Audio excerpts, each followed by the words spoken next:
గోవింద కల్పవృక్ష నరసింహ సాలగ్రామ సన్నిధిలో నృసింహ దీక్షపురుల మధ్య అత్యంత వైభవంగా నృసింహ యాగాన్ని లక్ష గుమయ పిడకలతో విశేషమైన హోమ ద్రవ్యాలతో పూర్ణాహుతి కార్యక్రమం ఘనంగా జరిగింది.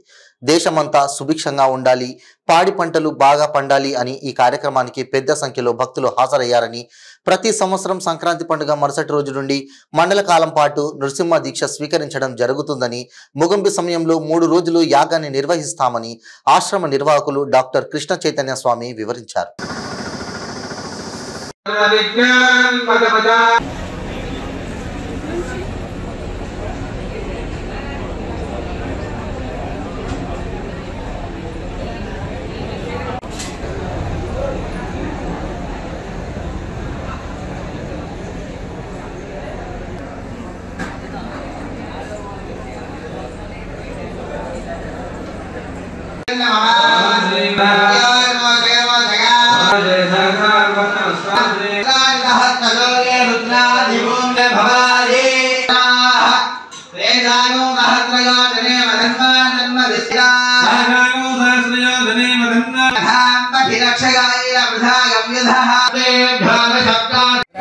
క్షేత్రంలో మకర సంక్రాంతి పర్వదినం సందర్భంగా ప్రారంభమైనటువంటి శ్రీ నృసింహ దీక్ష గత 3 రోజులుగా అత్యంత వైభవంగా భద్రాద్రి దివ్యక్షేత్రంలో పావన గోదావరి నది తీరంలో గోవింద కల్పవృక్ష నరసింహ సాలగ్రామ ఆశ్రమంలో శ్రీ నృసింహ దీక్షాపరులు మరియు భక్త బృందం అందరూ కూడా లోకక్షేమాన్ని కాంక్షిస్తూ లక్ష గోమయ పిడకలతోటి అత్యద్భుతంగా 1,00,000 సార్లు శ్రీ నృసింహ మహామంత్రంతో లక్ష్మీనరసింహ స్వామి వారి యొక్క హోమాన్ని నిర్వహిస్తున్నారు.